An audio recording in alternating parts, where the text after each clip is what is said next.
Eram 23 quando meu celular tocou. Número desconhecido. DDD 73, Itabuna mesmo. Quem liga a essa hora? Peguei o aparelho da mesinha de cabeceira, ainda meio zonza de sono, e atendi sem pensar muito. Alô? Silêncio do outro lado. Aquele tipo de silêncio pesado, carregado, como se alguém estivesse reunindo coragem para falar. Alô? Quem é? Então veio a voz. Feminina, firme, fria como gelo. Você é a Wanderleia? Meu corpo inteiro ficou alerta.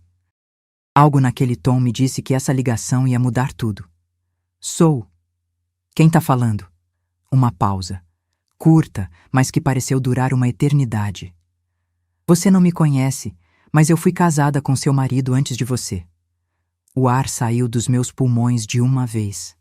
Adriele, a ex-mulher do Clayton. Aquela que ele descrevia como ciumenta demais, controladora, impossível de conviver.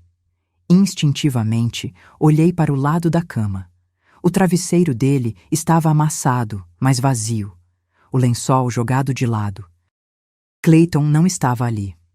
Eram 23 years e meu marido não estava na cama. O que você quer? Minha voz saiu mais dura do que eu pretendia, mas era medo disfarçado de raiva. Te contar a verdade. Verdade sobre o quê? Sobre o homem que deveria estar do seu lado nessa cama agora. Senti o estômago revirar. Ela continuou, implacável. Ele faz você dormir primeiro e depois sai da cama, né? O mundo parou. Meu coração martelava tão forte que eu podia ouvir o sangue pulsando nos meus ouvidos. Como ela sabia disso? Eu nunca contei isso para ninguém. Era um detalhe tão íntimo, tão pequeno da nossa rotina. Como você sabe? Porque ele fazia a mesma coisa comigo, Wanderleia. Durante 6 anos, eu também achava que ele ia na cozinha beber água. Antes de continuar, se você está me ouvindo agora, por favor, se inscreve no canal. Aperta aquele sininho para não perder nenhuma história. E deixa um comentário aqui embaixo me contando. Que horas você está assistindo e de que cidade você é? Isso me ajuda muito a continuar trazendo histórias reais todos os dias. E se você está gostando até aqui, já deixa aquele like.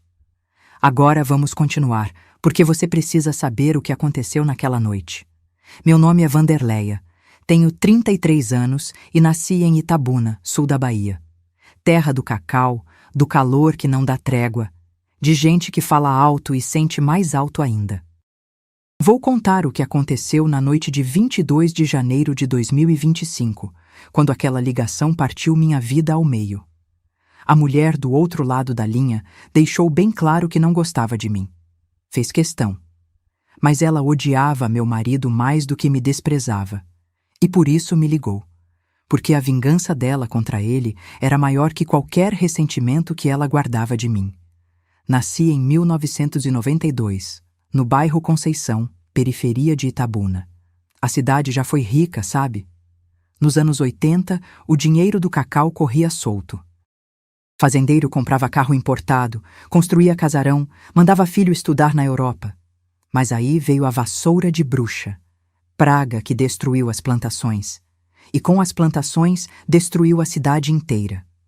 Quando eu nasci, Itabuna já era só a sombra triste do que tinha sido. Meu pai, seu Valmir, era pedreiro. Trabalhava de sol a sol, construindo casa para os outros enquanto morava numa que chovia dentro. Minha mãe, Dona Marilene, era merendeira na escola municipal. Acordava às 4 da manhã para fazer merenda para 300 crianças e voltava às 3 da tarde com as costas destruídas. A gente era pobre, mas era família. Até o dia que meu pai resolveu ir embora. Eu tinha 7 anos quando ele saiu de casa.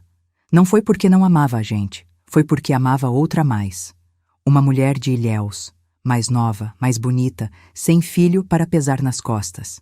Ele disse que ia comprar material na loja e nunca voltou. Clássico, ridículo, mas real. Minha mãe ficou destruída. Não chorava na nossa frente, esperava a gente dormir. Mas eu ouvia. Da minha cama pequena, eu ouvia os soluços abafados no travesseiro. Todo santo dia, durante meses. Eu tinha 7 anos e já sabia o que traição fazia com uma mulher. Jurei que nunca ia aceitar. Jurei que se um homem me traísse, eu ia embora na hora. A gente sempre jura essas coisas quando é criança. Quando é adulta, descobre que não é tão simples assim.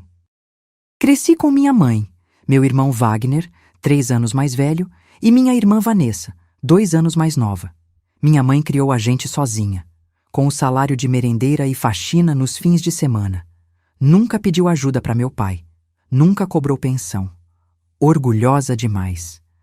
Eu não preciso de homem para nada, Wanderleia. Deus me deu 2 mãos e saúde, é o suficiente. Eu admirava ela, mas também sentia raiva. Raiva de ver ela tão cansada. Raiva de ver ela envelhecer antes da hora. Raiva de saber que meu pai estava em Ilhéus vivendo bem enquanto ela definhava.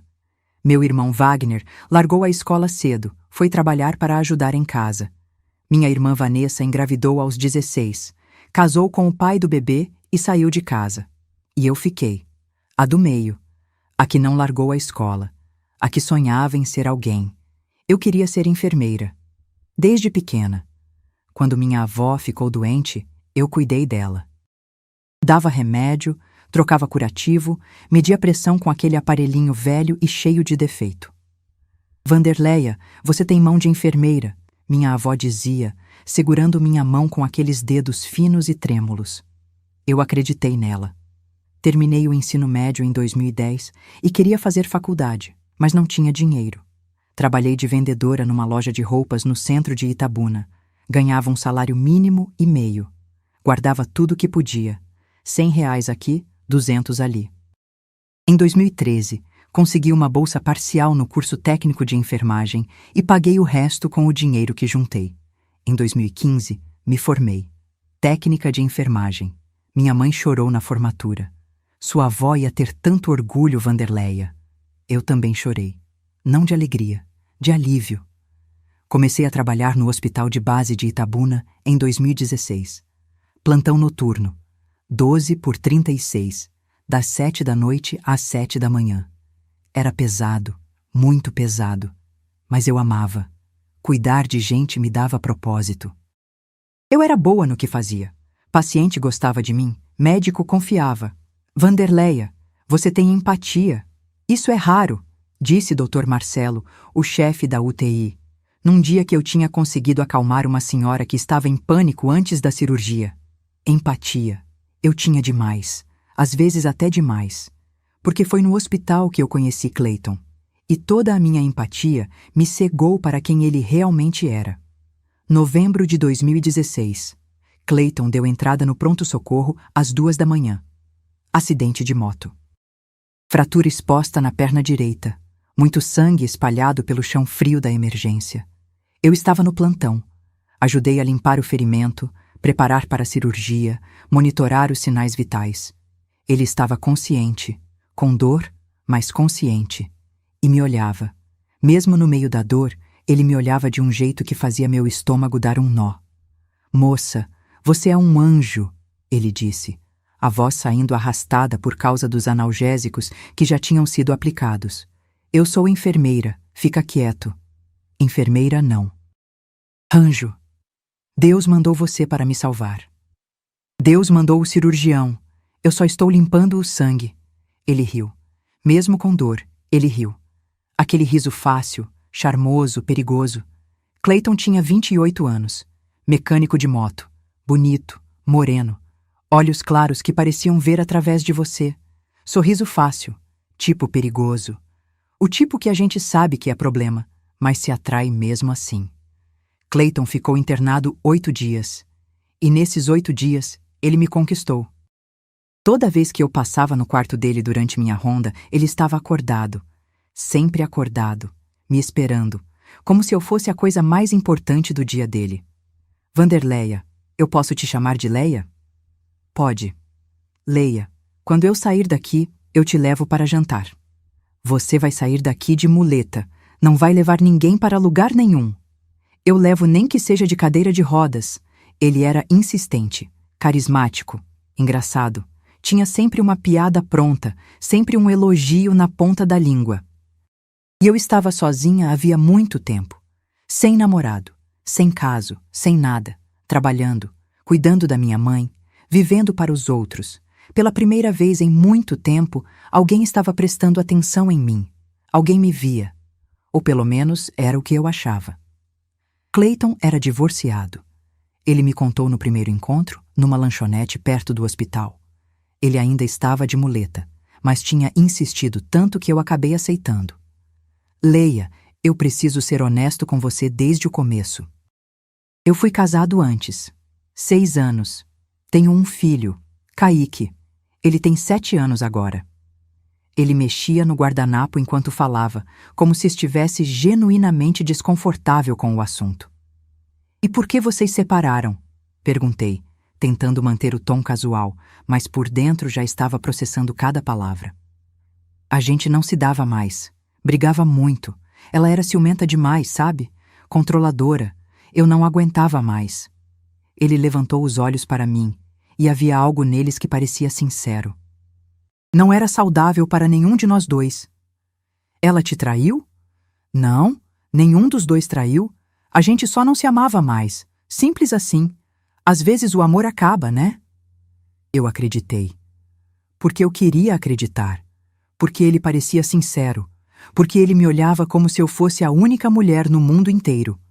O que eu não sabia, o que ele nunca me contou, é que ele tinha traído Adriele.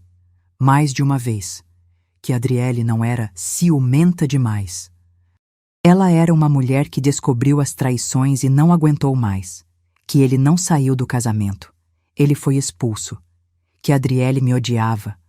Não porque eu tinha feito algo contra ela, mas porque eu era a prova viva de que ele tinha seguido em frente enquanto ela ficou presa no passado, destruída. Tudo isso eu só ia descobrir 7 anos depois. Às 11 da noite de uma quarta-feira de janeiro. Namoramos um ano inteiro. Todo o ano de 2017. Clayton era tudo o que eu achava que queria. Carinhoso. Presente. Trabalhador. Me buscava no hospital de madrugada quando o meu plantão terminava. Fazia café quando eu chegava exausta, com as pernas doendo. Massageava meus pés cansados enquanto a gente assistia a alguma bobagem na TV. Leia, eu nunca amei ninguém assim. Ele disse uma noite, segurando meu rosto entre as mãos com aquela delicadeza estudada. Nem a Adriele? Adriele foi erro de juventude. Você é escolha de homem. Eu derretia. Toda vez que ele falava essas coisas, eu derretia completamente. Minha mãe gostou dele quando conheceu. É bonito, trabalha, não bebe. Segura esse, Vanderleia. Homem bom é difícil de achar.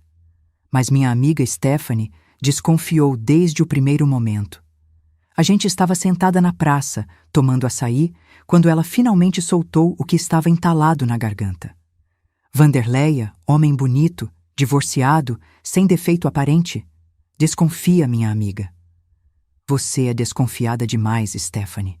E você é confiante demais. Esse tipo de homem perfeito demais não existe. Ou ele esconde alguma coisa, ou você ainda não descobriu qual é o problema. Ela estava certa. Eu estava errada. Mas eu só ia descobrir isso muito, muito tempo depois. Casamos em janeiro de 2018. Festa simples no salão da igreja do bairro. 80 convidados, a maioria gente do hospital e alguns amigos dele da oficina. Minha mãe fez o bolo. 3 andares, branquinho, com flores de açúcar que ela tinha feito com as próprias mãos durante uma semana. Stephanie foi madrinha. Wagner me levou até o altar porque meu pai não estava lá. Nunca esteve. Clayton chorou quando me viu de vestido, lágrimas reais descendo pelo rosto. Leia, você é a mulher mais linda do mundo, ele sussurrou quando cheguei perto dele, a voz embargada. Eu acreditei. Acreditei em cada palavra. Porque quando você ama alguém, você acredita, mesmo quando não deveria. A gente foi morar numa casa alugada no bairro Zildolândia, 2 quartos, pequena, mas nossa. Clayton trabalhava na oficina mecânica, ganhava razoável, eu no hospital. A gente se virava, pagava as contas, fazia planos. Em 2020, nasceu Heloísa, nossa filha. E tudo parecia perfeito.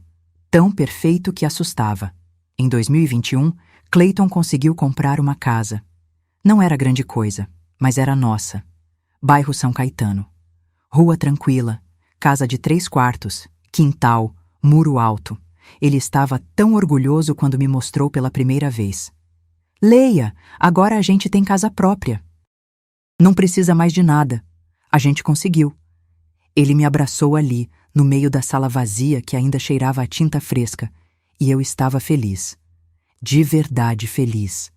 Pela primeira vez na vida, eu tinha tudo o que sempre sonhei. Marido, filha, casa, família, estabilidade. Até que a vizinha se mudou para a casa do lado, e tudo começou a desmoronar. Só que eu ainda não sabia. Raíssa se mudou para a casa ao lado em março de 2022. Ela e o marido, Tiago, sem filhos.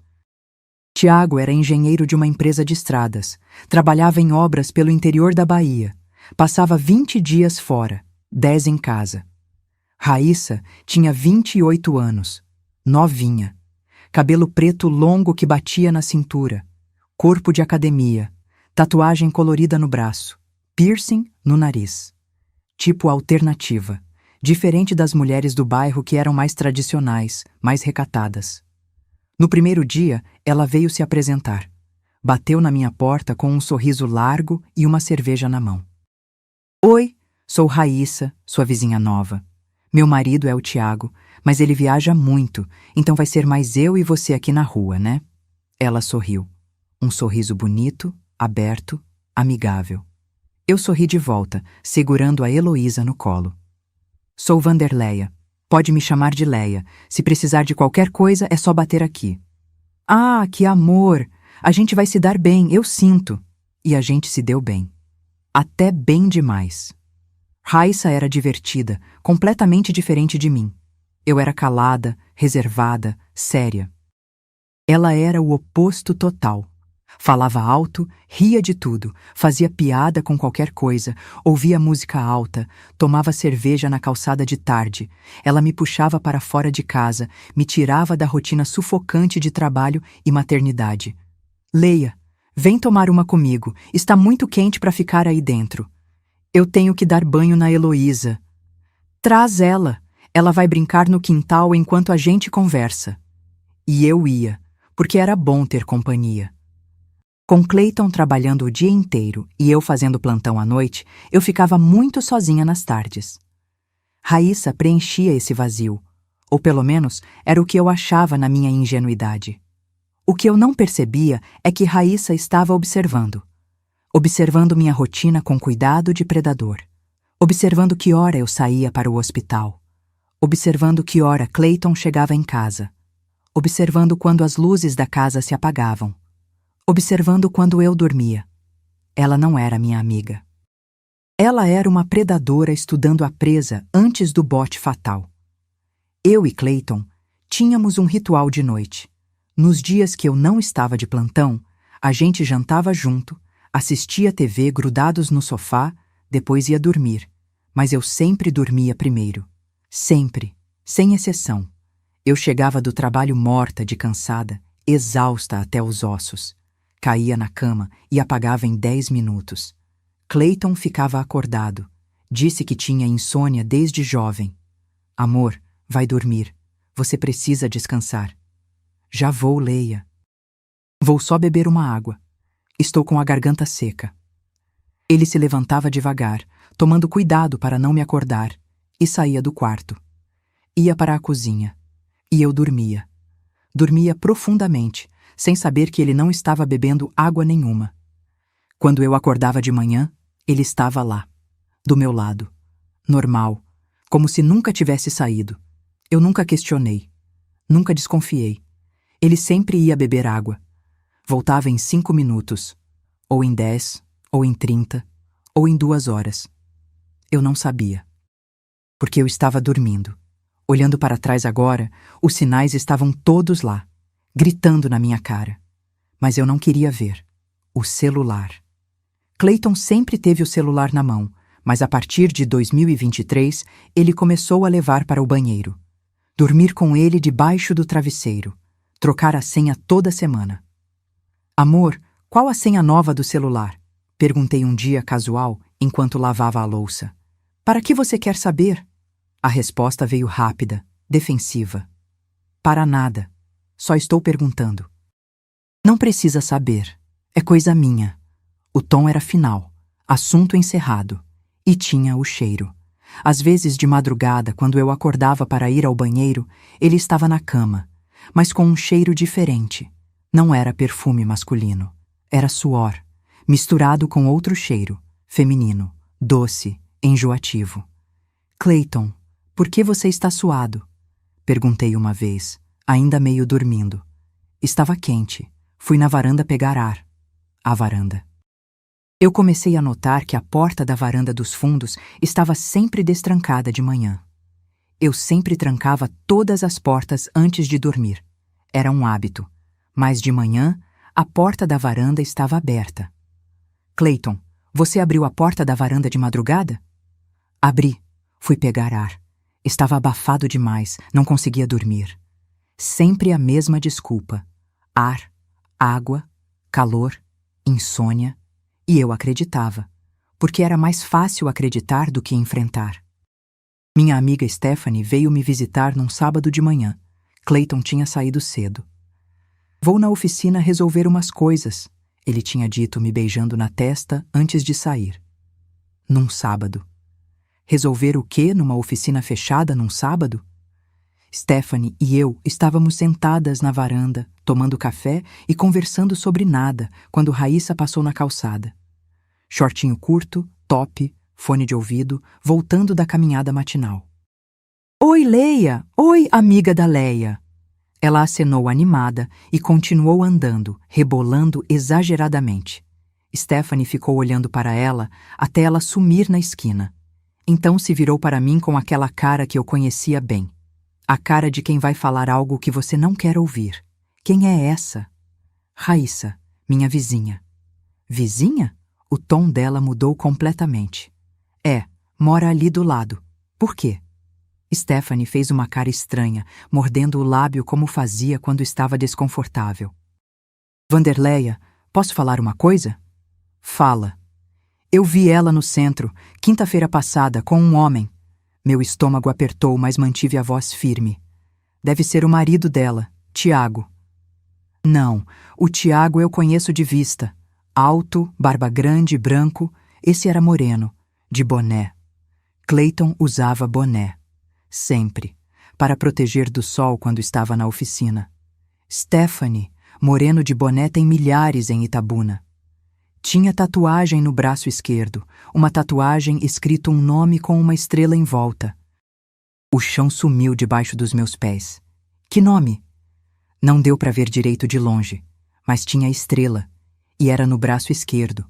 A tatuagem de Clayton, a que ele tinha feito quando Heloísa nasceu. O nome da nossa filha tatuado no braço, Heloísa, com uma estrela amarela em volta porque ela era a estrela da vida dele. Essas foram as palavras dele quando voltou do estúdio de tatuagem, mostrando orgulhoso. O nome da nossa filha. Tatuado no braço que estava abraçando outra mulher no centro da cidade.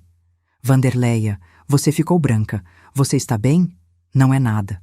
É ele, né? Era o Clayton que eu vi. Eu não sei, Stephanie. Você disse que viu de longe. Não foi tão longe assim. Vanderleia. Você viu de longe. Pode ter se enganado. Pronto. Ela me olhou com aquela expressão que dói mais que qualquer palavra. Pena. Ela sentia pena de mim. E eu odiava isso. Tá bom, Vanderleia. Eu vi de longe. Mas ela não tinha visto de longe. E eu sabia. No fundo, eu sabia. Nas semanas seguintes, eu prestei mais atenção em tudo, em cada detalhe. Clayton e Raíssa nunca interagiam na minha frente. Nunca. Quando a gente estava na calçada e ela passava, ele mal olhava. Não havia sorrisos, não havia conversa, nada. Oi, Raíssa, ele dizia seco. Oi, Clayton, ela respondia, igualmente fria, distante, formal, distante demais. E foi aí que eu entendi. Quando duas pessoas não se suportam de verdade, elas são frias. Quando duas pessoas estão se amando em segredo, elas também são frias. A diferença é sutil, mas ela existe. E eu comecei a ver. Uma noite, eu resolvi testar. Resolvi fazer o que sempre tive medo de fazer. Fingi que dormi. Fechei os olhos, controlei a respiração, fiquei completamente imóvel. Esperei. 10 minutos. 20. 30. Cada segundo era uma tortura. Às 23h15, Clayton se mexeu. Devagar. Cuidadoso como um ladrão na própria casa. Tirou o lençol do corpo com movimentos calculados. Colocou o pé no chão sem fazer barulho. Levantou. Parou. Esperou. Ouviu minha respiração para ter certeza de que eu estava dormindo. Eu continuei fingindo, o coração batendo tão alto que tinha certeza que ele ia ouvir. Ele caminhou até a porta. Abriu devagar, muito devagar. Saiu. Eu esperei 2 minutos que pareceram 2 horas. Então levantei. Fui até a janela da sala. Olhei para o quintal. A porta da varanda dos fundos estava aberta, escancarada. Ele tinha saído por ali. Eu ia sair atrás dele. Já estava indo quando ouvi. Mamãe! O grito de Heloísa cortou a noite. Pesadelo. Ela estava tendo pesadelo e me chamando. Eu tive que ir. Tive que acudir minha filha, acalmar ela, deitar do lado dela até ela voltar a dormir. Quando finalmente consegui voltar para a janela, 20 minutos depois, Clayton estava no quintal. Simplesmente ali, como se nunca tivesse saído. Amor? Você está aí? Chamei da porta da varanda. Estou. Vim pegar ar. Estava abafado lá dentro. A Heloísa teve pesadelo. Ah, ela está bem agora? Está. Vem dormir. Já vou. Ele voltou para a cama. Deitou do meu lado. Dormiu tranquilo. E eu não tinha prova de nada.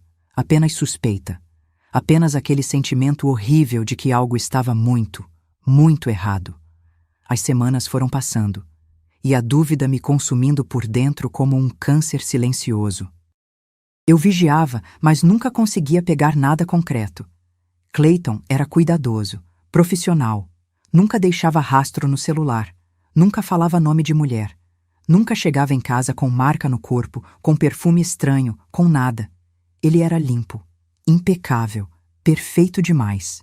E isso me deixava mais louca ainda, porque se ele fosse descuidado, eu teria prova. Mas como ele era tão perfeito, eu só tinha desconfiança. E desconfiança sem prova é tortura. É você duvidando da própria sanidade. Será que eu estou ficando louca? Eu me perguntava deitada na cama, olhando para o teto às 3 da manhã. Será que Stephanie viu errado? Será que eu estou inventando coisa na minha cabeça?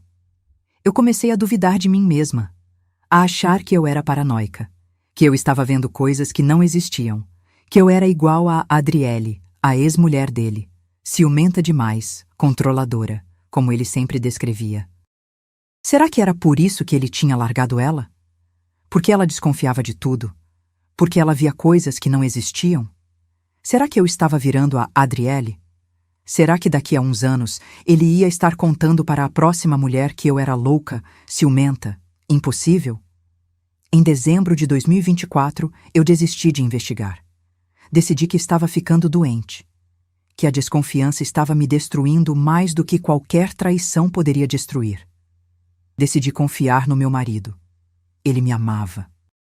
Ele cuidava de mim. Ele era bom pai para Heloísa. Os sinais que eu via, paranoia minha. A tatuagem que Stephanie viu, podia ser outra pessoa com tatuagem parecida. A porta da varanda aberta, calor. Itabuna é quente mesmo, sufocante. O celular com senha, privacidade. Todo mundo tem direito à privacidade. Eu decidi confiar.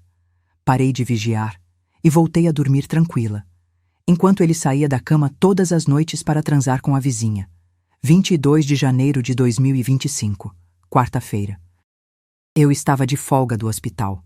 Dia raro, precioso. Jantamos juntos. Macarrão com almôndegas que a Heloísa adorava. Assistimos novela, aquela das 9 que todo mundo comenta.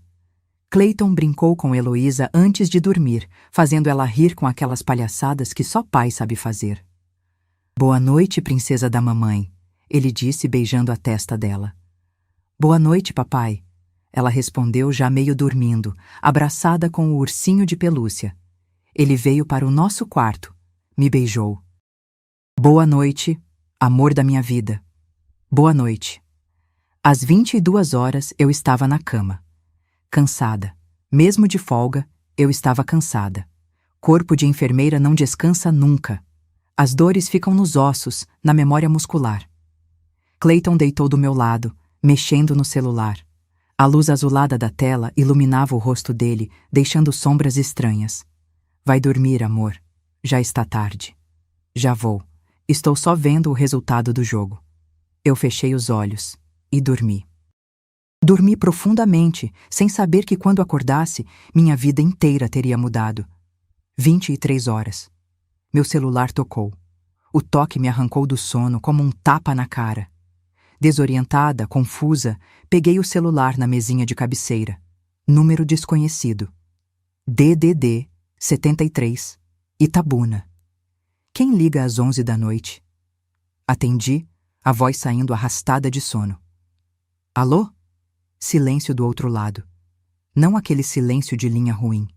Silêncio de alguém respirando. Alguém que está ali, mas não fala. Alô? Quem é?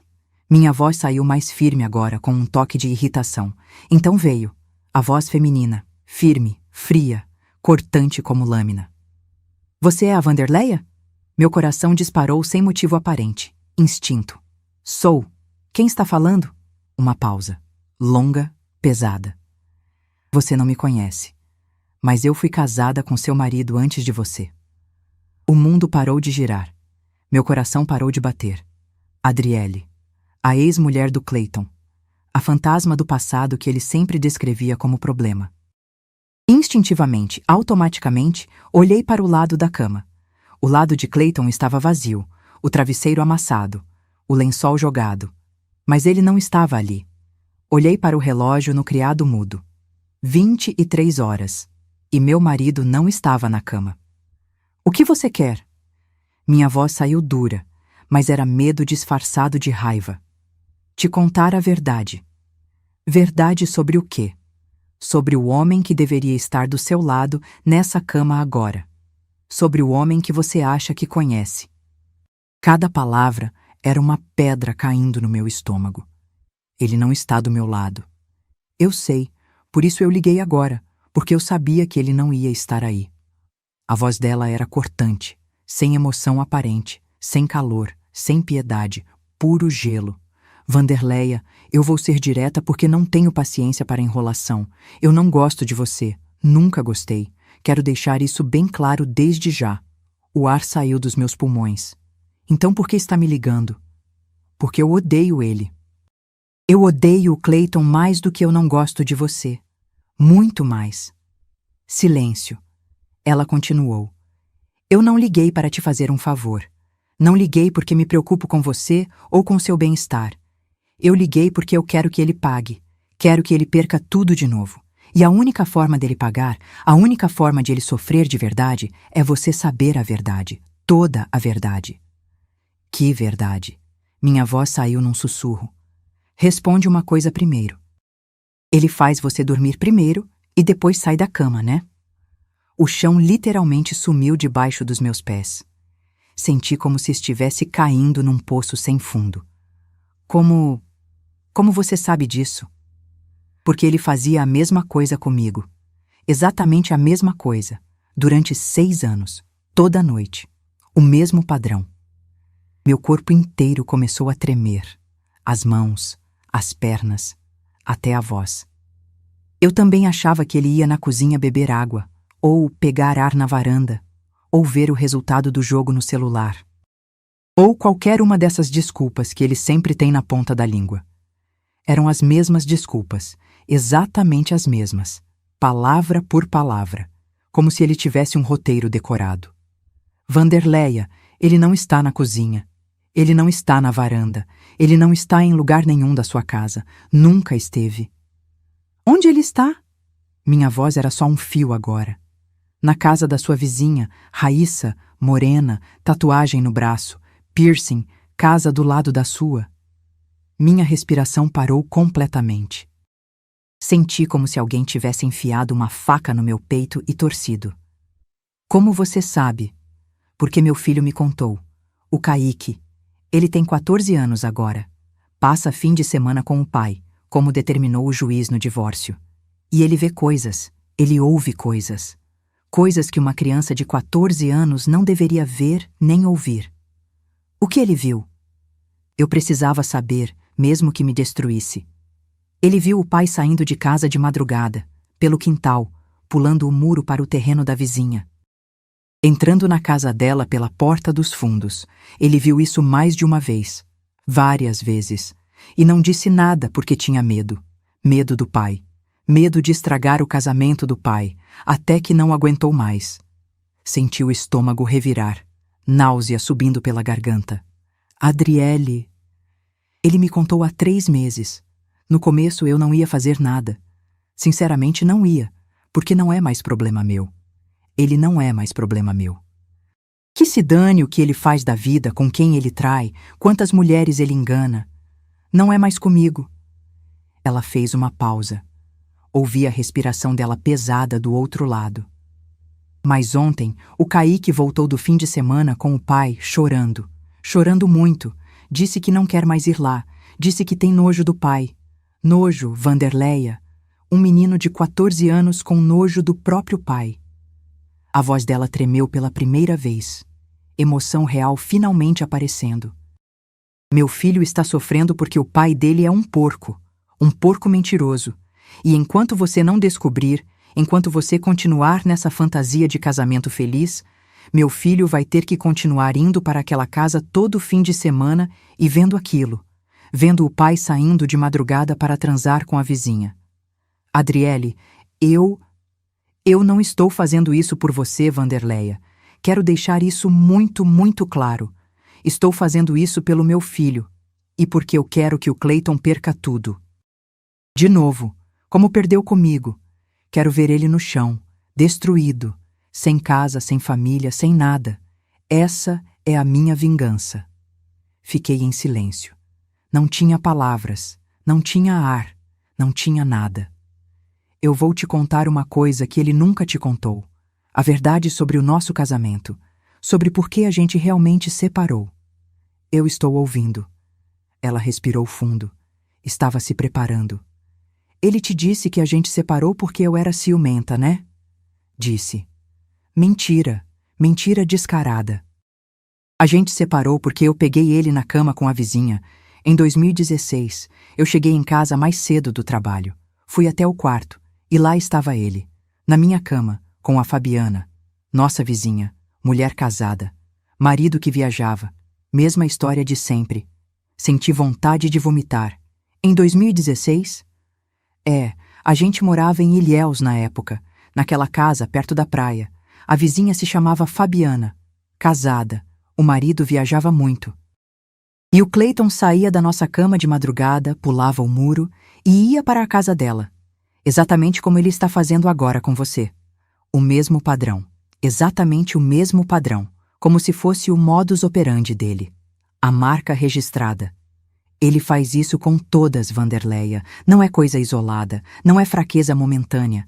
É o modo de operação dele. Sempre a vizinha, sempre a mulher que tem marido que viaja, sempre de madrugada, sempre usando a desculpa de beber água, pegar ar, qualquer coisa.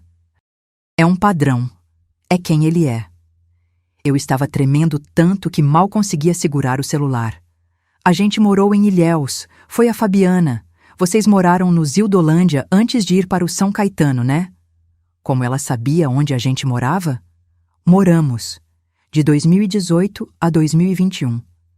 Pergunta para a vizinha de lá se aconteceu alguma coisa estranha. Se ela teve algum relacionamento com alguém do bairro. Tenho quase certeza que você vai descobrir mais uma. Meu Deus. Tinha sido outra antes da Raíssa?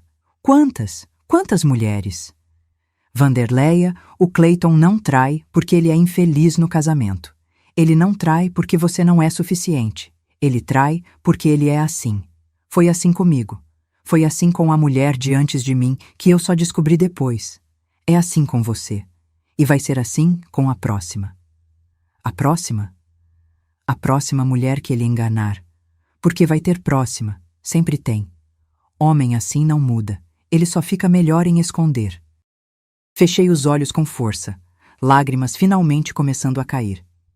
Adriele, se você sabia de tudo isso, se você passou por isso, por que não me contou antes? Por que esperou tanto tempo? Silêncio longo. Pesado. Então ela respondeu, e a sinceridade doeu mais que qualquer mentira. Porque eu não gosto de você, Wanderleia. Já disse isso, e vou repetir quantas vezes for necessário. Eu não gosto de você. A honestidade brutal. Sem filtro, sem piedade. Você quer saber por quê? Ela continuou. Quero. Porque 3 meses depois que a gente se separou, ele já estava com você. Passeando com você no shopping. Postando foto com você no Facebook. Indo jantar com você. Sorrindo com você. Enquanto eu estava destruída em casa. Sem conseguir levantar da cama. Sem conseguir comer. Tomando remédio para dormir porque passava a noite acordada pensando em como eu não fui suficiente. E ele estava levando você para jantar. Como se eu nunca tivesse existido. Como se 6 anos juntos não significassem nada. A voz dela estava carregada de dor. Dor antiga, mas ainda fresca. Eu sei que você não sabia de nada disso. Eu sei que você é inocente nisso.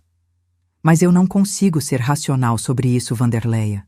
Eu te vi substituir minha vida, minha casa, meu lugar na cama dele, meu lugar na família dele. E eu te odiei. Odiei com cada fibra do meu ser. Ela fez uma pausa longa. Mas sabe o que eu odeio mais do que você? O quê? Ele. Eu odeio o Clayton.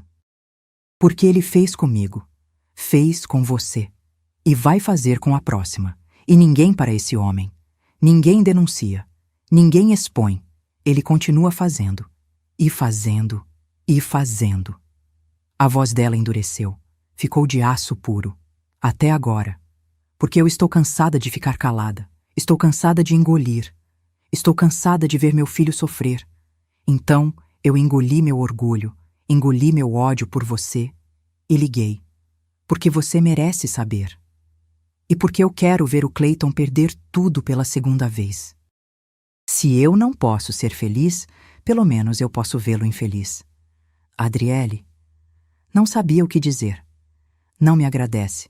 Não me agradeça nada. Eu não fiz isso por você. Fiz pelo Kaique. E porque eu quero ver o Clayton pagando. É só isso. Ela respirou fundo. Agora, Wanderleia, levanta dessa cama. Agora. O quê? Levanta. Vai até a porta da varanda dos fundos da sua casa. Agora. Eu levantei.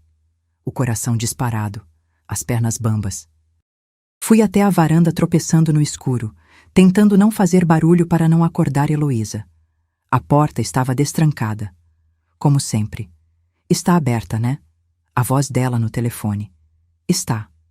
Agora olha para o muro que separa seu quintal do quintal da vizinha, lá no fundo, perto da cisterna. Eu olhei. Acendi a lanterna do celular e vi. No canto do muro tinha uma escada, daquelas de alumínio, pequena, uns 4 degraus, encostada no muro como se fosse a coisa mais natural do mundo. Eu nunca tinha reparado. Nunca tinha ido naquele canto do quintal de noite. Nunca tinha motivo. Tem uma escada? A voz dela já sabia a resposta. Tem. Minha voz era só um sussurro agora. Ele usa essa escada para pular o muro, Wanderleia, toda noite que você dorme. Ele sai pela varanda, vai até aquela escada, pula o muro e entra na casa dela pela porta dos fundos. Fica lá até de madrugada, volta antes de você acordar. Deita do seu lado e você acorda achando que ele nunca saiu. Eu estava olhando para uma escada. A prova. Concreta, física, real, ali na minha frente. Não era paranoia, não era ciúme, não era invenção da minha cabeça, era real. E se você quiser prova definitiva, Adriele continuou. Qual? Fica no quintal, escondida. Espera ele voltar. Você vai ver com seus próprios olhos. Ele vai pular aquele muro, vai descer pela escada, vai entrar na sua casa e vai deitar do seu lado como se nada tivesse acontecido. Eu desliguei o telefone. As mãos tremendo tanto que quase deixei ele cair. Eram 23h32. Estava escuro, quente. Aquele calor úmido de Itabuna que gruda na pele. Silêncio total na rua. Todo mundo dormindo. Todo mundo menos eu. Eu me escondi atrás da cisterna d'água no canto do quintal. De lá, eu via o muro, a escada, a porta da varanda. E esperei. Esperei no escuro, agachada atrás da cisterna, suando, tremendo, com o coração batendo tão forte que eu achei que os vizinhos iam ouvir. Medo. Muito medo. Medo de ver, medo de confirmar. Medo de que minha vida acabasse ali, atrás de uma cisterna, às 11h30 de uma quarta-feira qualquer. Os minutos pareciam horas. O tempo se arrastava. 23h40. Nada. 23h50. Nada. Meia-noite. Nada. 00:15. Um barulho. Do outro lado do muro. Passos. Leves. Cuidadosos. Alguém andando devagar, tentando não fazer barulho. Uma mão apareceu no topo do muro. Depois outra. E então, uma cabeça. Clayton. Ele subiu no muro com a agilidade de quem já tinha feito isso 1000 vezes. Sentou em cima. Olhou para os dois lados como um ladrão. Olhou para a casa. Olhou para a rua, checando, sempre checando. Então, desceu. Desceu pela escada que estava ali, no meu quintal, há sabe Deus quanto tempo. Devagar, sem fazer barulho, sem pressa. Estava sem camisa, só de bermuda, descalço, e o cheiro, meu Deus, o cheiro. Perfume feminino misturado com suor, chegou até mim mesmo de longe. Ele caminhou até a porta da varanda. Entrou, fechou a porta devagar, com cuidado de não fazer barulho, e foi. Foi dormir do meu lado, como se nada tivesse acontecido, como se ele tivesse só ido beber água, como todas as outras noites. Eu fiquei no quintal mais 20 minutos. Não conseguia entrar, não conseguia deitar naquela cama de novo. Do lado daquele homem, com o cheiro de outra mulher no corpo, depois de pular o muro, depois de sair da cama da vizinha, depois de transar com ela. E voltar para mim. Eu sentei no chão do quintal, ali mesmo, na terra, e chorei. Chorei baixo para ninguém ouvir. Chorei 7 anos de casamento. Chorei cada noite que eu dormi sozinha, achando que ele estava bebendo água. Chorei cada "eu te amo" que ele disse depois de voltar da cama dela. Chorei cada beijo que ele me deu com a boca que beijava a outra. Chorei cada vez que ele segurou minha mão com a mão que tocava ela. Chorei por mim. Pela Heloísa que ia crescer sem o pai em casa. Pelo Kaique que já sofria com 14 anos. Pela Adriele que passou por isso antes de mim. Pela próxima que ia passar depois. Chorei até secar. Até não ter mais lágrima. Até a dor virar raiva. Raiva pura. Depois levantei. Limpei o rosto com as costas da mão. Respirei fundo e entrei. Ele estava deitado, de costas para mim. Respiração pesada, já dormindo. Como se nada tivesse acontecido, como se ele não tivesse acabado de destruir nossa família. O cheiro estava mais forte agora que eu estava perto. Perfume doce e enjoativo, suor, sexo, o cheiro inconfundível da traição, que eu sentia há meses e fingia que era só calor, que eu ignorava, que eu explicava, que eu justificava. Mas era isso, era ela. Eu deitei do lado dele. Não dormi, nem fechei os olhos. Fiquei olhando para o teto, pensando, planejando. O que eu faço agora? Confronto? Ele vai negar, inventar, mentir, como sempre fez. Vou embora? Para onde? Eu ajudo a pagar a casa. Minha mãe mora comigo. Minha filha estuda aqui. Perdoo? Nunca. Eu jurei quando era criança que nunca ia aceitar traição. Vi minha mãe aceitar e definhar. Não vou ser ela. Eu precisava de um plano bom, sólido. E eu precisava de ajuda. Na manhã seguinte, Clayton acordou normal, completamente normal, como se fosse um dia qualquer. Bom dia, amor. Sorriso largo, beijo na bochecha, cheiro de creme dental, como se nada tivesse acontecido. Profissional. Dormiu bem? Dormi. Mentira. Não dormi nada. Eu levantei para beber água de madrugada e você estava apagada, nem se mexeu. Eu estava cansada. Mentirosa. Eu estava acordada, te esperando voltar. Ele tomou café, comeu pão com manteiga, brincou com Heloísa, fez ela rir, fez ela dar risada daquele jeito gostoso que criança dá. Beijou ela, me deu tchau. Vou para a oficina, volto às 6, como se fosse um marido normal, um pai normal, uma família normal. Tá bom. Ele saiu. E eu peguei o celular. Primeira ligação. Stephanie, você tinha razão, sobre tudo, sobre a tatuagem, sobre ele, sobre tudo. Vanderleia, o que aconteceu? Você está bem? Contei tudo. A ligação da Adriele, a escada, o muro, ele voltando de madrugada, o cheiro, tudo. Eu sabia que aquele desgraçado. Stephanie, eu preciso de ajuda, não de gritaria. Desculpa. O que você precisa? Qualquer coisa, Vanderleia. De uma advogada, boa, que entenda de divórcio, que não tenha pena de homem. Minha cunhada é advogada, doutora Fabiola, especialista em divórcio, mulher de pulso firme, vou te passar o contato agora. Segunda ligação, doutora Fabiola. Doutora Fabiola, eu preciso de divórcio e preciso que ele perca tudo, casa, guarda, tudo. Que tipo de provas a senhora tem? Por enquanto, nenhuma concreta que funcione em tribunal. Mas eu sei onde ele vai toda noite. Eu sei que horas ele sai, que horas ele volta, eu sei tudo. A senhora precisa filmar, áudio, vídeo, qualquer registro. Quanto mais, melhor. Tribunal gosta de prova visual. Eu consigo. Então consegue. E me traz tudo. Cada vídeo, cada áudio, cada foto. Quanto mais munição você tiver, mais ele perde. Terceira ligação. A mais difícil de todas. Adriele.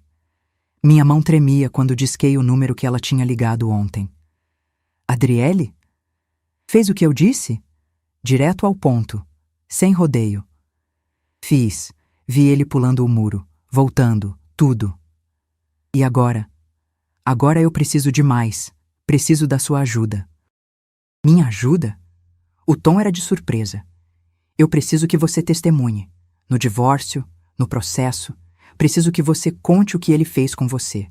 A traição, o padrão, tudo. Silêncio longo, muito longo. Pensei que ela ia negar.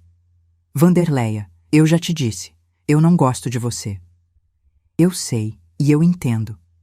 E eu não estou fazendo nada por sua causa. Nada. Eu sei. Eu não estou pedindo por mim. Respirei fundo. Estou pedindo pelo Kaique. Seu filho está sofrendo.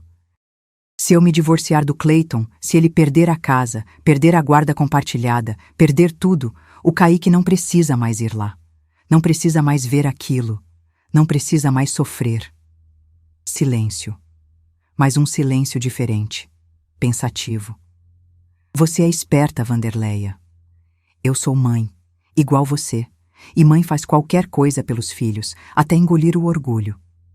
Mais silêncio. Então, tá bom, eu testemunho. Obrigada, de verdade. Não me agradece. Não me agradeça nada. Eu já disse 1000 vezes. Eu estou fazendo isso para ver ele no chão. Para ver ele perdendo tudo. Essa é minha vingança. O resto é consequência. O motivo é seu. Mas o resultado é de todas nós. Você, eu, o Kaique, a Heloísa, todas as mulheres que ele enganou e vai enganar. Ela desligou sem se despedir, sem tchau, sem nada. Mas tinha concordado, e era isso que importava. No dia seguinte, eu comprei uma câmera, daquelas pequenas de segurança, com visão noturna, com gravação em alta definição. Instalei no quintal. Escondida atrás de um vaso de planta, apontada direto para o muro, para a escada, para o caminho que ele fazia toda noite. Ninguém ia ver. Era perfeita. E esperei. Naquela noite, fingi que dormi. Mesma rotina. Às 23h20, Clayton levantou. A câmera gravou tudo. Ele saindo pela varanda, andando até a escada, subindo, pulando o muro, desaparecendo do outro lado, voltando às 12h45, descendo a escada, entrando em casa, deitando do meu lado. Perfeito. Nítido, com data e hora, com a cara dele bem visível. Fiz isso por 5 noites seguidas. 5 gravações. 5 noites dele pulando o muro para a casa da Raíssa. 5 noites dele voltando para minha cama com cheiro de outra. 5 provas irrefutáveis, suficiente para destruir qualquer defesa que ele tentasse construir. Enquanto eu filmava, investiguei Raíssa também. Não foi difícil. O Instagram dela era aberto, cheio de fotos, poses na academia, drinks com amigas, viagens. E lá, no fundo, escondida no meio de centenas de fotos, uma de 2021. Dela com Clayton. Numa festa. Os dois juntos. Sorrindo. Ela grudada nele. Ele com o braço em volta dela. A gente ainda morava no Zildolândia em 2021. Eles se conheciam antes de ela se mudar para cá. Ela não se mudou para a nossa rua por acaso. Ela se mudou para ficar perto dele, para continuar o caso. O caso não tinha 2 anos, como ela tinha dito para o marido. Tinha pelo menos 4. Talvez mais. Eu baixei a foto. Salvei. Mostrei para a doutora Fabiola. Dona Wanderleia, isso muda tudo. Tudo. Ele não teve um caso passageiro, uma fraqueza momentânea. Ele montou uma estrutura. A amante se mudou para a casa do lado. Eles planejaram isso. Isso é premeditação. O que isso significa para o divórcio? Significa que ele perde mais, muito mais. Casa, guarda, pensão alta, tudo. Tinha outro traído nessa história. Tiago, marido da Raíssa. O engenheiro que viajava 20 dias por mês para sustentar a família, enquanto a esposa transava com o vizinho na casa dele. Ele merecia saber, merecia a verdade tanto quanto eu. Eu peguei o contato dele com uma vizinha da rua. Liguei. Tiago, aqui é Wanderleia, vizinha de vocês. Oi, Wanderleia, aconteceu alguma coisa? Algum problema na casa? Aconteceu sim. Você pode falar? Está sozinho? Posso. Estou num hotel em Vitória da Conquista. Trabalho. Por quê? Tiago, eu vou te mandar uns vídeos. Assiste. Assiste até o final. E depois me liga. Mandei os 5 vídeos. Um por um. Ele viu. Eu acompanhei pelas confirmações de leitura. 20 minutos depois, ele ligou. A voz estava completamente diferente. Irreconhecível. Cheia de raiva contida. Wanderleia, aquele homem pulando o muro nos vídeos, é o Clayton, seu marido? É. Pulando para o meu quintal? É. Entrando na minha casa? É. Pela porta dos fundos. Entrando no quarto que você divide com sua esposa. Silêncio. Um silêncio pesado. Assassino. Eu vou voltar. Hoje. Agora. Vou pegar a estrada agora. Tiago, não faz besteira. Não faz nada que você vai se arrepender. Eu não vou fazer besteira, Wanderleia. Eu vou fazer justiça. Tem diferença. 28 de janeiro de 2025. Terça-feira. Tudo estava pronto. Todas as peças no lugar. Doutora Fabiola tinha os documentos de divórcio preparados. Adriele estava de prontidão para testemunhar. Stephanie estava pronta para cuidar da Heloísa quando tudo explodisse. E Tiago estava em Itabuna, escondido num hotel perto do centro, esperando, planejando. O plano era simples e brutal: esperar Clayton pular o muro e pegar ele lá dentro, em flagrante, com testemunhas, sem possibilidade de mentira. Às 22h, eu fui dormir. Fingi como das outras vezes. Clayton ficou no celular, provavelmente marcando com ela, combinando, planejando a noite. Às 23h10, ele levantou. Saiu da cama com aquele cuidado de sempre. Saiu pela varanda. Subiu a escada. Pulou o muro. Eu contei 15 minutos, tempo suficiente para ele chegar lá, para tirar a roupa, para entrar na cama. Depois, peguei meu celular. Mandei mensagem para o Tiago. Ele está na sua casa, agora, no seu quarto, na sua cama. A resposta veio em 5 segundos. Eu sei, estou na porta, entrando agora. Eu ouvi os gritos. Da minha casa, eu ouvi. Primeiro a porta sendo arrombada, madeira quebrando, dobradiça estourando. Depois, o grito de Tiago. Levanta dessa cama, desgraçado! Levanta agora! Depois, o grito de Raíssa. Agudo, histérico. Tiago, Tiago, calma, por favor! Depois, barulho de coisa quebrando. Vidro, madeira, gritos. Eu subi na escada que Clayton usava. Olhei por cima do muro. Tiago estava na porta do quarto. Enorme. Vermelho de raiva. As veias do pescoço saltando. Clayton estava no chão, só de cueca, tentando se cobrir com o lençol. Patético. Raíssa estava na cama, com o lençol no peito, chorando, gritando. Você, vizinho, na minha cama, na minha casa, com a minha mulher? Tiago, calma, eu posso explicar. A voz de Clayton saindo fina, apavorada. Explicar o quê? Explicar que você está pelado na minha cama? Tiago avançou, mas parou, porque atrás dele apareceu outra pessoa. Eu desci pelo muro, entrei pela porta que Tiago tinha arrombado e fiquei ali, parada, na porta do quarto, olhando para o meu marido seminu no chão da casa da vizinha. Oi, amor. Minha voz saiu calma, gelada. Veio beber água? Clayton me viu e desmoronou, literalmente desmoronou. O rosto ficou cinza, os olhos arregalaram. Leia, por favor, me escuta. Me escutar? Escutar o quê? Não é o que parece. Não é o que parece. Minha voz explodiu. Você está sem roupa no quarto da vizinha, na cama dela, com ela pelada do seu lado, e não é o que parece. Raíssa chorava, soluçava. Vanderleia, me desculpa, eu não queria... Cala a boca!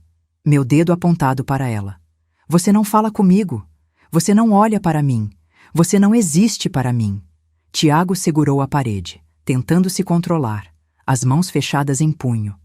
Quanto tempo? A voz saindo rouca. Silêncio. Ninguém respondia. Eu perguntei, quanto tempo isso está acontecendo? Raíssa soluçou mais alto. 2 anos. 2 anos? 2 anos você me traindo na minha própria cama? Eu olhei para Clayton. Ele evitava meus olhos. Covarde. São 4, na verdade. Eu tenho foto de vocês dois juntos em 2021. Ela se mudou para cá por sua causa. Você trouxe sua amante para morar do lado da sua família. Você fez nossa filha brincar com a mulher que você traía a mãe dela. Clayton não tinha resposta. Nada. Vazio. Você fez a mesma coisa com a Adriele. Exatamente a mesma coisa, em Ilhéus, a vizinha Fabiana. Lembra dela? Lembra de transar com ela enquanto sua esposa dormia? Ele arregalou os olhos. Pânico total. Como você sabe? A Adriele me contou. Sua ex-mulher. Aquela que você disse que era ciumenta e controladora. A mulher que você destruiu. Ela me ligou, me contou tudo e vai testemunhar contra você no divórcio. O rosto dele ficou mais cinza ainda. Se é que isso era possível. Divórcio? É, Clayton. Divórcio. Minha advogada já tem tudo preparado. Os vídeos de você pulando o muro. 5 dias de filmagem. As fotos antigas de vocês dois. O testemunho da Adriele. Tudo. Eu tirei um envelope do bolso. Havia preparado de manhã. Entreguei para ele.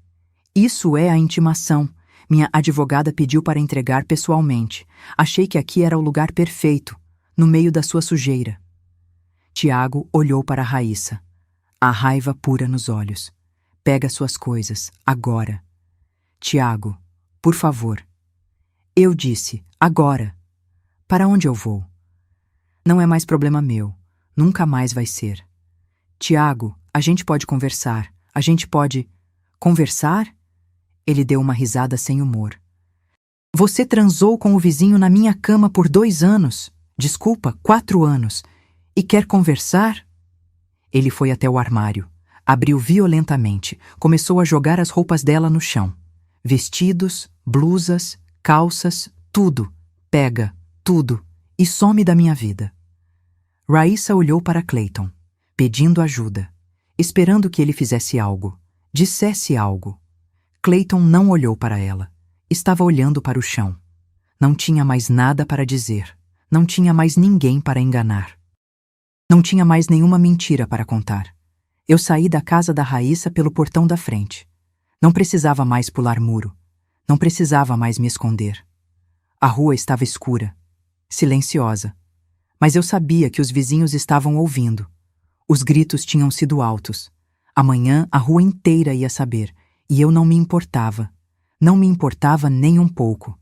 Atravessei a rua, entrei na minha casa, fui direto para o quarto da Heloísa. Ela dormia, tranquila, abraçada com o ursinho de pelúcia que ela chamava de Mel, sem saber que o mundo dela tinha acabado de mudar para sempre. Beijei a testa dela. Vai ficar tudo bem, meu amor. Mamãe está aqui. Mamãe sempre vai estar aqui. Fui para o meu quarto. Deitei na cama. No lado dele, o travesseiro ainda tinha o formato da cabeça. O cheiro. Peguei o travesseiro, joguei no chão, peguei o lençol, joguei também. Peguei tudo que era dele e joguei. E pela primeira vez em meses, dormi. De verdade. Sem me preocupar se ele ia levantar. Sem me preocupar para onde ele ia. Sem aquela ansiedade constante corroendo meu estômago. Porque ele não ia voltar. Nunca mais. O divórcio foi esmagador, brutal, sem piedade. Doutora Fabiola não brincava em serviço. As provas eram incontestáveis. 5 vídeos com data, hora e rosto dele bem visível. Fotos antigas dele com Raíssa em 2021. Flagrante com 2 testemunhas, eu e Tiago. Depoimento detalhado da Adriele sobre o padrão de traição. Documentação da compra da casa mostrando que eu tinha ajudado a pagar. Clayton tentou contestar. Tentou argumentar. Meritíssimo, minha esposa armou tudo. É uma cilada. Ela manipulou a situação. Doutora Fabiola respondeu sem levantar a voz. Cilada, meritíssimo. É pular o muro toda noite durante anos para a casa da vizinha, enquanto a esposa dorme, acreditando nas mentiras dele. As provas falam por si.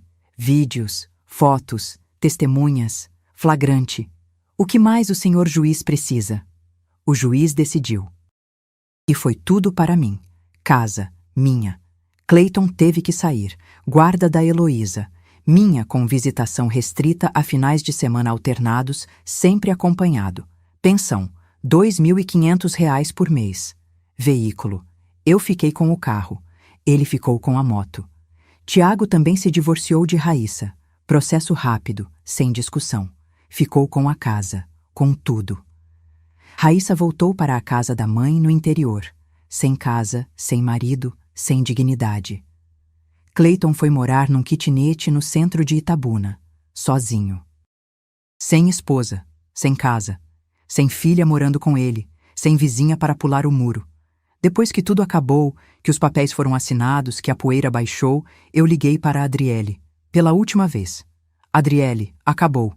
Ele perdeu tudo. Casa, guarda, tudo. Silêncio do outro lado. Então, bom, eu queria te agradecer, de verdade. Eu já disse para não me agradecer. Eu sei, mas eu vou agradecer mesmo assim, porque você não precisava ter ligado. Você podia ter ficado calada. Você podia ter me deixado viver na mentira para o resto da vida. Mas você ligou. Você me contou. Você me salvou. Silêncio longo. Adriele, eu sei que você não gosta de mim. Eu entendo completamente. Eu ocupei seu lugar. Eu fui a mulher que veio depois de você. E isso dói. Eu sei que dói. Dói. A voz dela saiu baixa. Mas o que você fez? Ligar para mim? Engolir o orgulho? Contar a verdade mesmo me odiando? Isso foi a coisa mais corajosa que alguém já fez por mim. Silêncio muito longo. Então a voz dela veio, diferente, mais baixa, mais fraca, mais humana. Wanderleia, eu passei 9 anos com ódio, 6 de casamento vivendo na mentira e 3 depois alimentando raiva. Ódio dele, ódio de você, ódio de tudo e de todos. Eu imagino. Quando eu te liguei, eu achei que ia sentir prazer em destruir a vida dele. Achei que ia me sentir vingada, completa, feliz. Achei que ia ser libertador. E não foi? Foi. Por uns 5 minutos. Depois veio um vazio enorme. Horrível. Porque destruir a vida dele não conserta a minha. Não devolve os anos que eu perdi. Não apaga as noites que eu chorei. Não traz de volta a mulher que eu era antes dele. Ela fungou. Estava chorando. Mas sabe o que me fez sentir melhor de verdade? O que realmente valeu a pena? O quê? O Kaique. Ontem ele me abraçou forte e disse: Mãe, obrigado por ter sido corajosa. Obrigado por ter me protegido. Meu filho de 14 anos, me agradecendo, por fazer a coisa certa. A voz dela quebrou. Isso valeu mais que qualquer vingança. Mais que ver o Clayton perdendo tudo. Mais que tudo. Adriele, você é uma mãe incrível. A gente não precisa ser amigas, Wanderleia. A gente não precisa se gostar. Não precisa fingir. Mas a gente precisa cuidar dos nossos filhos. E às vezes, cuidar dos nossos filhos significa destruir o pai deles. Significa expor. Significa denunciar. Eu concordo completamente. Então está bom. É isso. Acho que a gente não vai falar mais. Acho que não. Cuida da Heloísa. Cuida bem dela. Sempre. E você cuida do Kaique. Sempre. Ela desligou. Sem tchau. Sem beijo. Sem promessa de amizade. Mas com respeito. Respeito mútuo. Pela primeira vez. Clayton tentou voltar. 2 meses depois. Apareceu na porta da minha casa num sábado de manhã. Flores nas mãos. Rosas vermelhas. As mesmas que ele costumava dar para as amantes. Leia, eu mudei. Eu juro por Deus que eu mudei. Fiz terapia. Estou diferente. Eu olhei para as flores. Rosas vermelhas, caras, bonitas, vazias.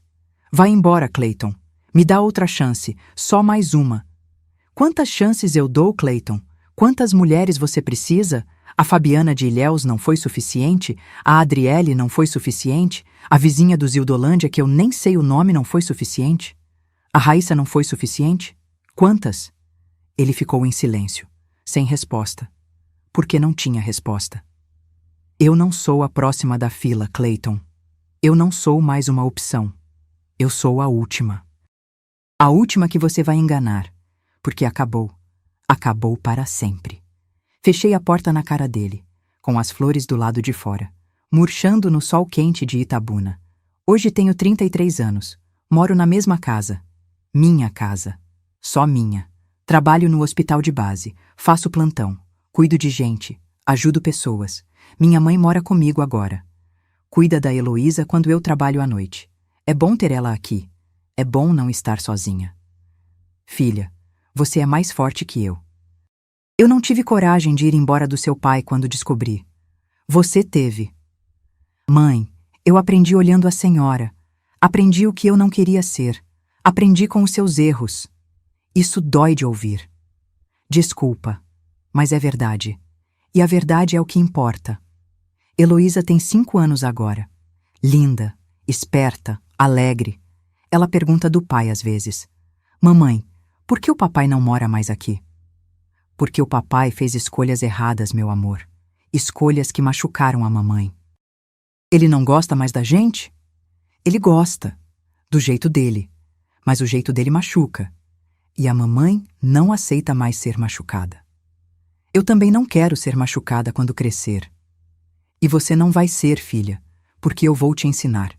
Vou te ensinar a não aceitar, a não abaixar a cabeça, a não ficar em silêncio. Ela sorri. Abraça meu pescoço. Tá bom, mamãe. Nós 2 juntas. E a vovó. É, nós 3. E é suficiente. É suficiente. Hoje em dia eu durmo sozinha, na mesma cama, no mesmo quarto.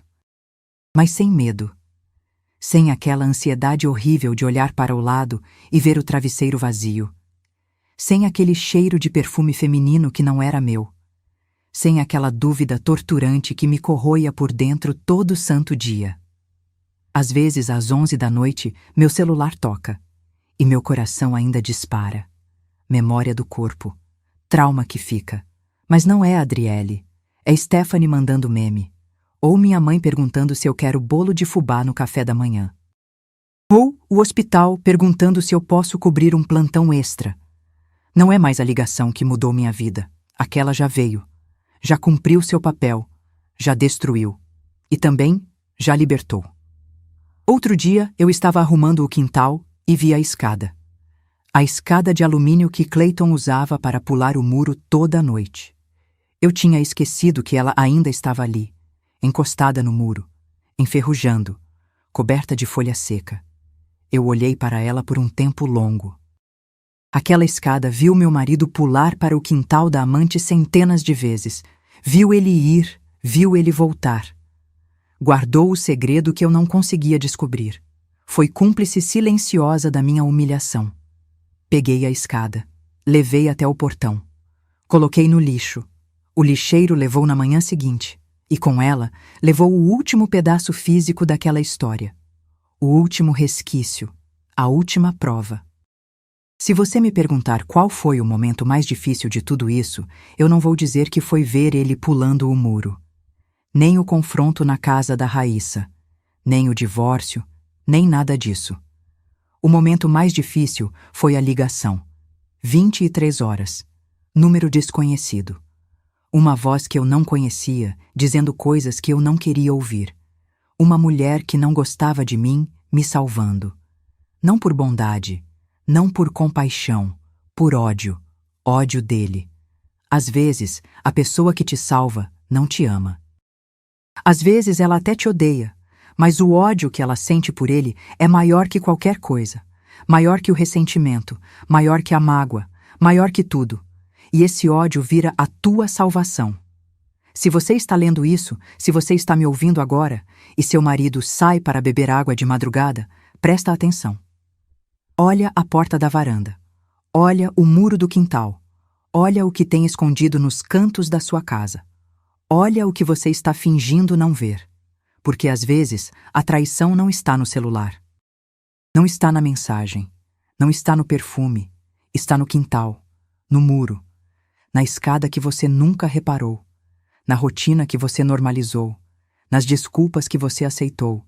E se ninguém te ligar para contar, se nenhuma Adriele aparecer na tua vida, confia no teu instinto. Ele não mente. Aquela sensação ruim no estômago, aquele desconforto, aquela voz sussurrando que algo está errado. Ela está certa, sempre está. Diferente do seu marido. Chegamos ao final dessa história. Se você ficou até aqui, muito obrigada de coração. Se você gostou, se essa história te tocou de alguma forma, deixa aquele like. Se inscreve no canal se ainda não é inscrito. E me conta nos comentários. Você já passou por algo parecido? Já teve aquele instinto gritando que algo estava errado? De que cidade você está assistindo? Que horas são aí? Eu leio todos os comentários. Todos mesmo. E suas histórias me ajudam a trazer mais relatos verdadeiros todos os dias. Tem vídeo novo todo dia aqui no canal. Histórias reais de mulheres reais que passaram por situações difíceis e saíram mais fortes. Até o próximo vídeo. E lembra, você nunca está sozinha.